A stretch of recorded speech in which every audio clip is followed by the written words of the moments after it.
Welcome to Surrogacy Talk with me, your fabulous host and family building expert, Frank Golden.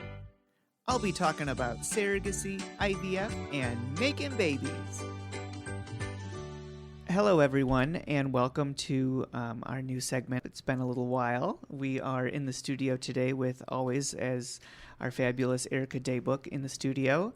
And hello, everyone. Good morning. And we also have my husband, Adam Golden, in the studio. Good morning, everybody. So today we have an important topic, and it's something that I always get asked by intended parents, and it is gay parents choosing last names. Very relevant topic for certainly myself and then many intended parents that come through our program. So, Erica, if you want to kind of kick off the questions regarding this topic. Sure. And so I know this is also relevant for straight couples, especially in today's day of feminism, which is awesome. A lot of women don't want to change their last names, or they want to hyphenate, or they want their children to have their last name. So I'm really excited to cover this topic, and especially relevant with gay marriage. For gay couples, now that marriage is legal, it's no longer like a dream, or it's a realistic goal, and a lot of people are jumping on the chance to get married. And having children now with that is a whole new thing. So talk a little bit about that, how the perspective may have changed, or how this is now becoming a hot issue. Right, and so that's a good question, and I think that before gay marriage, gay couples didn't. I don't think they considered having to change their last names because there wasn't a legal document that, solidified their relationship in a marriage, quote unquote. So I don't think it was something that was, even thought of. And now that we have gay marriage, we also have couples thinking about starting families, getting married, starting families. What should we name our, children? Which last name should they have? So I think it has catapulted the issue. And made it something that everyone is thinking about now. So yeah, that makes a lot of sense. And I know that in your personal life, you're obviously married, and you took on your husband's last name. And can you tell us a little bit about that decision, going from a gay man in your youth who probably didn't think you were going to be able to get married, to being married, making that decision, and then having children? Right. So we're lucky to live in Illinois, and back then it was a civil union, and we did research, and I figured out that in Illinois, as long as I presented the civil union certificate to the Social Security Administration, I could get a new Social Security card with a new last name, and I could get my ID changed. So it was an easy process, and I'm sure it's not that easy, or it wasn't that easy in other states before. But it was something that Adam and I discussed for a while at length. I mean, what were your thoughts initially, Adam? I know Adam's got a little bit of a different perspective. Maybe you want to talk about kind of your mom's background. Adam's mom never changed her last name. So what was your, thoughts on that? So Frank and I discussed keeping our individual last names, possibly hyphenating, but it really came down to how we felt about our names. But yeah, we see some people keep their own, like my mom kept her maiden name, but her children took my dad's last name. But a lot of gay couples also hyphenate, and then the kids get both parents' names. It's a tough decision to make. It's especially tough because you don't want to feel like someone won over the other person. Right, I can see that. If the name means something to both people, that's difficult. I can tell you. Yeah, if the name means something to both people, it's difficult. But hyphenating is sort of weird. But some names it works, and you get lucky, when you have a short last name. Yeah, but sometimes it's out of the question.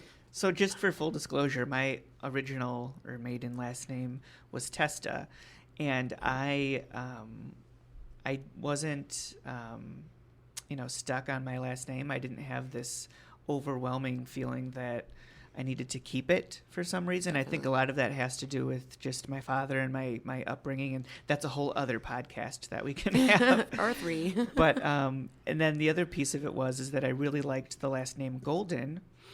And who wouldn't? That's a really nice last name. It's a really great last name. And then Adam and I, we did discuss hyphenating. Testa Golden, Golden Testa. We really we didn't know if we really liked that. I didn't like having to hyphenate a last name. And then I just know, like, on forms and stuff, like, the last name just would have been super long.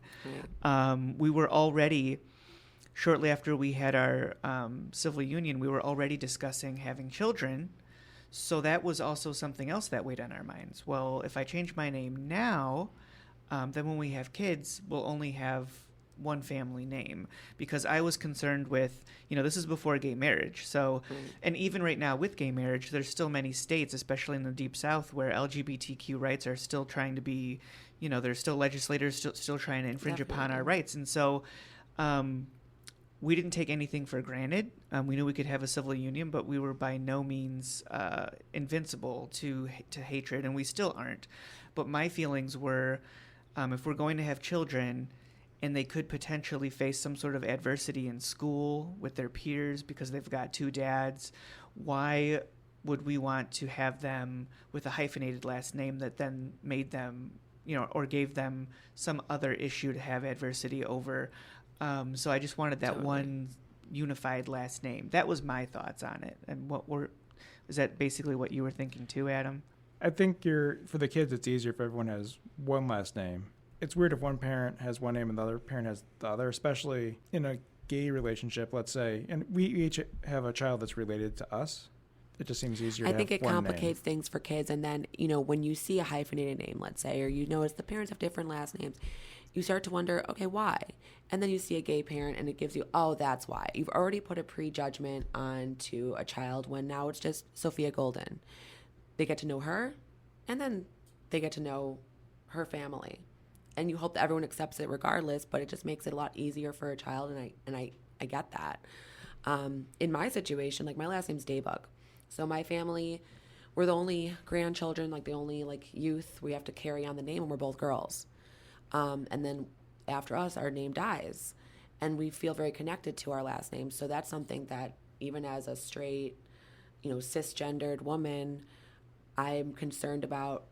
I don't know preserving your of last any name. man that's going to take on my last name because of that, gender role. And right, and I don't necessarily agree with that. I don't think when you get married, I don't think the other person should have to take your last name. Right. So, but it does put you in a pickle of what do you name your kids then? Right.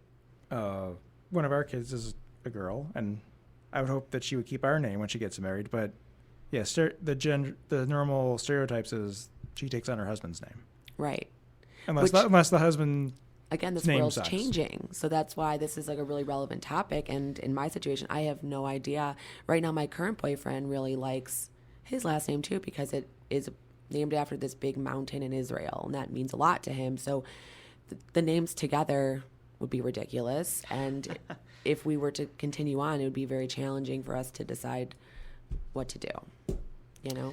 It's certainly it's certainly an issue that has many different pieces to it. So for gay couples, and Adam, you kind of alluded to it earlier, that our son Silas has the last name Golden, just as Sophia does. But if Sophia and Silas follow the societal norms, Silas could go on to essentially reproduce and create a whole generation of Goldens that never shared the original Golden bloodline. That's very interesting. And that could, That's very interesting. That could be something that actually helps break down those societal quote unquote norms that we've had for all of these different years. And then I know on the other hand, Adam's hoping that Sophia, keeps her last name and doesn't follow those societal norms, so that the Golden last name has the Golden DNA behind it, I guess you could say. Right. But for everyone out there listening, what Adam and I did in terms of combining our last names is not by any means the right thing to do. It's just what we chose to do, and I think everyone needs to do what they feel is best for them in their situation. So we're actually going to thank you, Adam, for being in the studio today. We're actually going to bring in some of our other staff. They don't quite know it yet, but we are going to sneak attack them.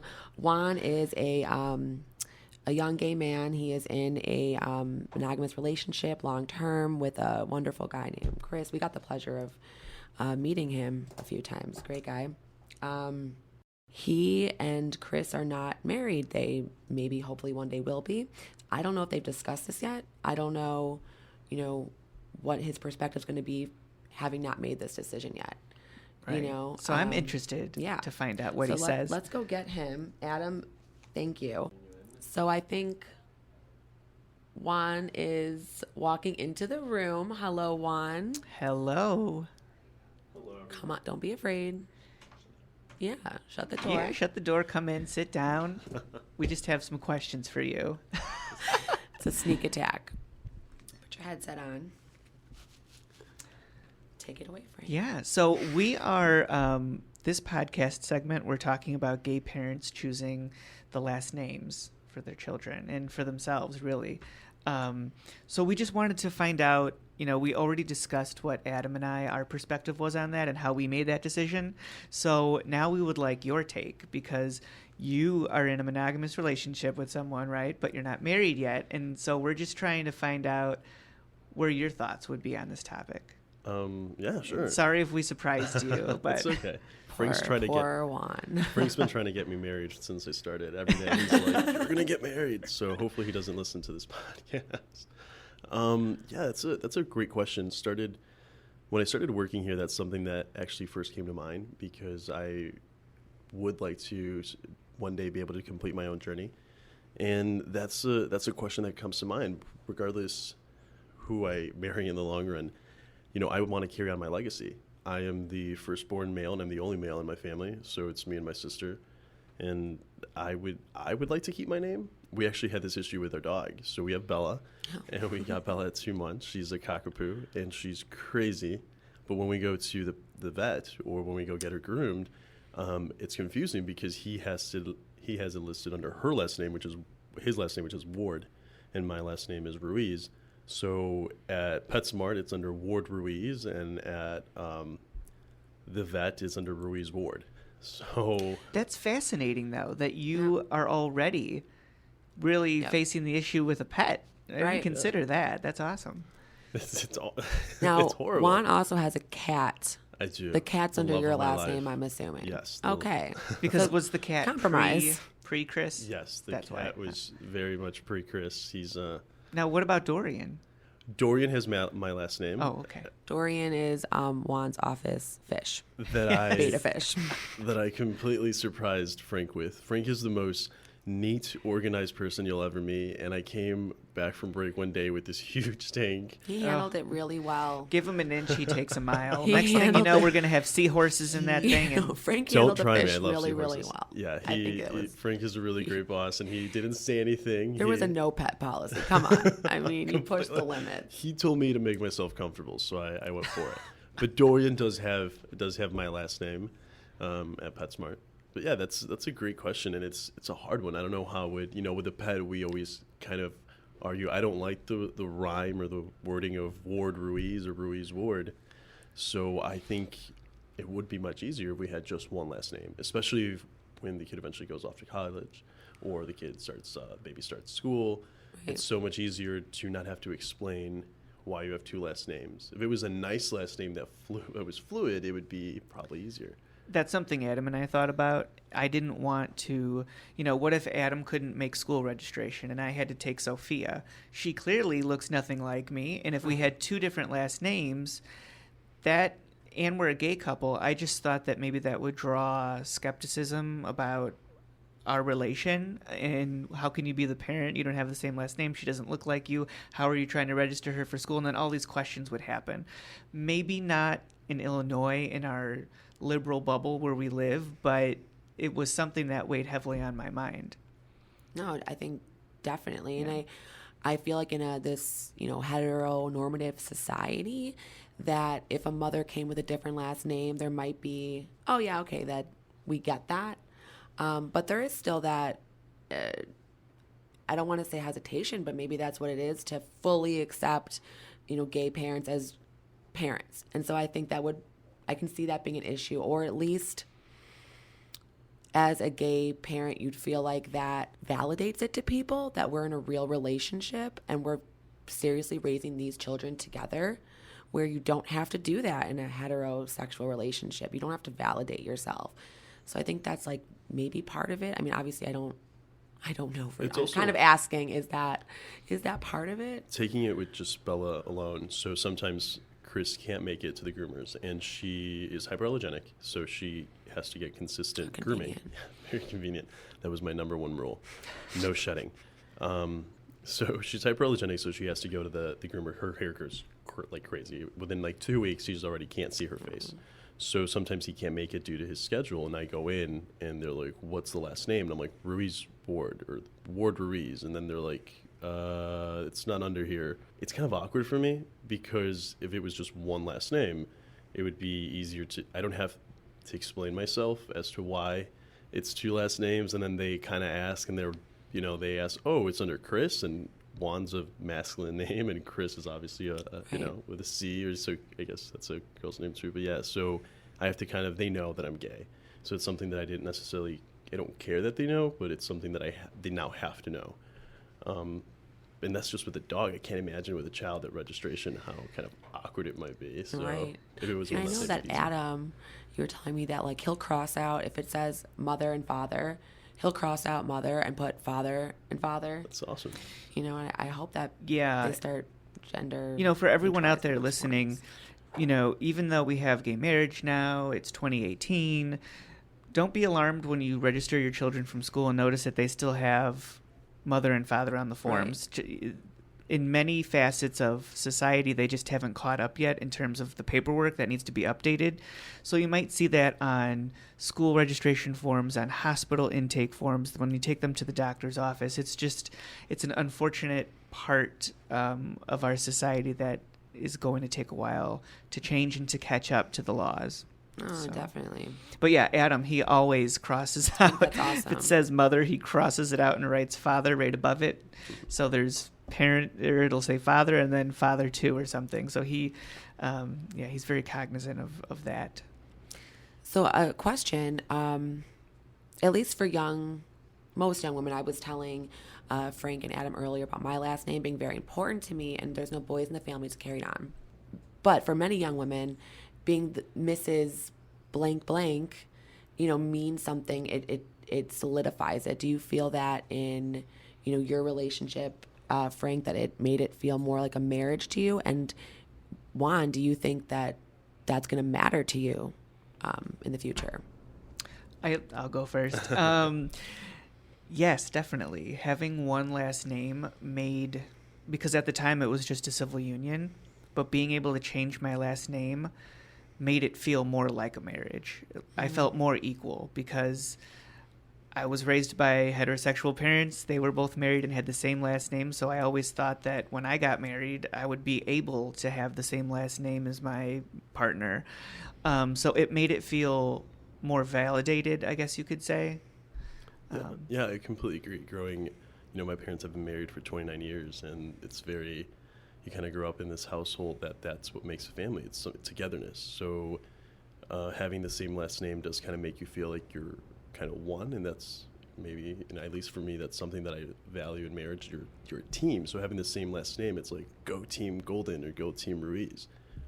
But with that being said, for both women and men, when you want to carry on your legacy, it's also, I would say mostly for gay men, it's always now who takes whose last name, because that makes you kind of submissive. Are you less than? With gay men, one of the most common questions that I usually get asked is, who's the girl? Yeah. So if I That's take true. his last name, now am I submissive to him? At least on paper it is. And then and vice versa. So that's kind of what brings it to the dog. So we kind of agreed to call her Ward Ruiz, or Ruiz Ward, just so that we don't have that awkward conversation. That is a completely different perspective. That I'm glad we brought you in here because Yeah. we Thanks. didn't. I mean, that was really great with the pets and everything. I had no idea that. Yeah. That's something to consider. Everyone out there listening, even if you're not going to have children with your partner or spouse, pets, you'd go through it. Some people, and I don't know many people, but I have heard of it, that people have made up their own last name, Can you kind do of that? combined it. You can. Yes, yeah. So yeah, I think in maybe like a really nice hybrid. liberal states, or people might do that. That's not something Well, that Well, look at you know, I mean, I'm a big Kardashian fan. But You are. She didn't take Kanye's last name, so you have two household names. You have Kim Kardashian West.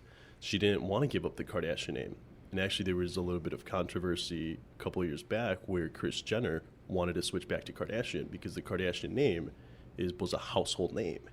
And she now you have Khloe and you have all of the sisters. They don't want to change their last name because that's a brand. That's who they identify with. But now they actually had a kid just via surrogacy. So Chicago, yeah. Rep Chicago. So it's, for her, it shows just not only for gay couples, but for women, the power of holding your last name. So I think it's a sensitive topic. It's a really important one. I don't know I think it's whatever fits for you.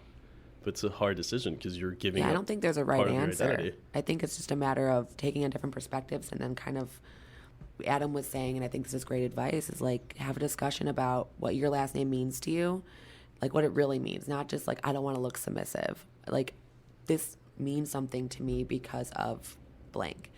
And that's the discussion they had, and it worked out that Frank could care less about his old last name. I could care less, and then just talking with Adam about it, I could tell that he was more passionate about keeping Right. Golden as the last name, and I was completely on board, and I wanted our children to have that one unified name, so I was like, okay, I'll be Frank Golden. I did confide in my mom just to ask her if she would be. What I did she wanted to say? know her thoughts, what I she would that's think if I really changed my name. important. Yeah, so I had a discussion with her. I called her and I said, and this was probably a week or two before the ceremony, and I said, Mom, I am considering changing my last name. She was completely supportive, Wow, that's great. which, just reinforced to me that I should do that and I should go down that path. And I'm glad that I did, because now we have two lovely children that are amazing, and we've got a company now, Golden Surrogacy. So I love And the that kind name. of comes to my last point, some advice maybe you could give to our intended parents, Frank. If they can't come to a decision, but they know that they want to have children together, how could they kind of overcome that? I think, it's a personal choice. I think if children are involved, you really need to step outside of the situation and think about the children. And if you think they would face any additional adversity having to explain, because now you're putting your children in a situation where not only do they have to explain to society that they have two dads, but now they have to explain that they've got two last names as well. So is that a situation you want to put them in? Or do you feel that it will basically build character and make them be proud of both origins of their family? So again, going back to what I said before, I don't think either choice is right or wrong. I just think it's a personal decision that the two of you need to have and come to a consensus before moving forward with having children, definitely. Right, and we have a lot of intended parents that have different last names, gay couples. Whether discussed or not, they're on their path to having a child. At the end of the day, if your values line up and the last name, again, just be willing to compromise. Any thoughts from you guys? I mean, any final thoughts or pieces of advice or Yeah, for I our think you intended just parents? have to. It's an important conversation you need to have. These are kind of the little conversations. Getting started with surrogacy is always kind of overwhelming, and a lot to think about. Choosing the right agency, choosing the right doctor, the right fertility center, everything you want it to be perfect, which is very important and understandable. But there's a little things that you have to think of in the long run. I spoke with an intended couple not too long ago, and they were like, they asked Frank the same question, like, what do you do when you're at the grocery store and someone asks, where's your mommy? And these are some of the questions that you kind of have to think long run, like, hey, whose last name are we going to take? Are we going to have two separate names? How are we going to identify at school? How are we going to tell? So these are important questions that that is nice pillow talk or something to just think about that can really give you more depth into your partner and into how you're going to build your family. Yeah, totally. And I would say, 80-90% of our clients have two last names. Yeah. And oftentimes couples don't, it's not something that they've even pondered or considered until they start embarking on their surrogacy journey, and then they ask me what they should do. It's not something that they even think about. when they first meet and fall in love and then get Right. married, they just, in a lot of cases, it seems both preserve the last name. But then as soon as children are involved, that's when they want to know what they should do. So I think this podcast is, I hope it has shed some light on what the different Right. perspectives are. And that there really is no right answer. I mean, you just kind of got to do what feels right for you and your family. Is what it sounds like. We kind of came to that Conclusion. that conclusion. So, Well, thanks for letting us bombard you, Juan. Oh, no, yes, anytime. thank you so much. Just working. And I think that's pretty much all we have on this topic, right? Yeah. We're I good. think so. So everyone out there who's listening, thank you so much for tuning in. I love doing consultations, and intended parents and surrogates will say, I listened to your podcast and I really loved this one or that one. I'm glad people are listening, and I really hope that our information is useful. And once again, if you have topics that you'd like for us to discuss, email info@goldensurrogacy.com, and you can follow us. All of our handles are @goldensurrogacy, Facebook, Twitter, and Instagram. Thank you, everyone, for tuning in. This is Frank Golden reminding you that everyone deserves a family.